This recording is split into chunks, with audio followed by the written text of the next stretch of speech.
तमिलनाडु के इलाके में घने जंगलों के दरमियान इंडियन फोर्सेस का इंतहाई जदीद तरीन हेलीकॉप्टर गिरकर तबाह हुआ। जब हेलीकॉप्टर गिरा तो लोगों का ख्याल था कि ये एक जदीद हेलीकॉप्टर है, इसमें इंडिया के इंतहाई अहम लोग हो सकते हैं।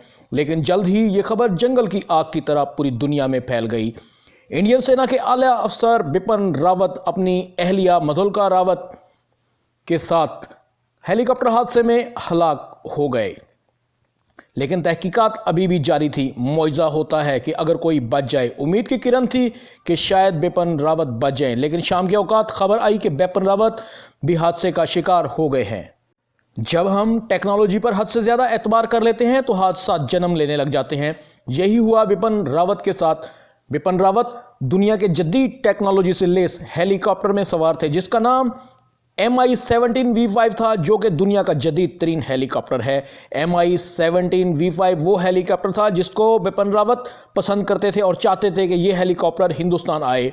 इस हेलीकॉप्टर के साथ इंडिया में पहले भी कई हादसा जन्म ले चुके हैं, लेकिन ये अपनी नौयत का पहला हादसा नहीं था। ये हेलीकॉप्टर दुनिया के बहुत सारे ममालिक बिशमोल रूस में भी इस्तेमाल किया जाता है। ये वो हेलीकॉप्टर है जिसको इंडिया के प्रधानमंत्री तक इस्तेमाल करते हैं। जदीद टेक्नोलॉजी से लेस, जिस पर गोली भी असर नहीं करती और जो कम से कम हाइट पर भी परवाज कर सकता है।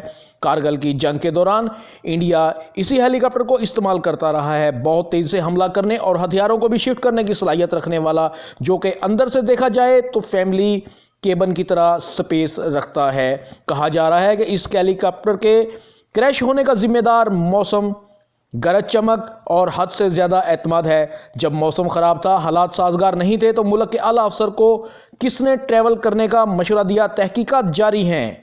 पूरा हिंदुस्तान बिपिन रावत को कभी भी नहीं भुला सकेगा। यकीनन उसकी कमी को अरसा दराज तक महसूस किया जा सकेगा। बिपिन रावत अपने मुल्क के लिए जिया और अपने मुल्क के लिए खिदमत अदा करते हुए अपने आखिरी सफ़र पर रवाना हो गया। यकीनन इंडियन अवाम के लिए बिपिन रावत की खिदमत हमेशा याद रखी जाएंगी।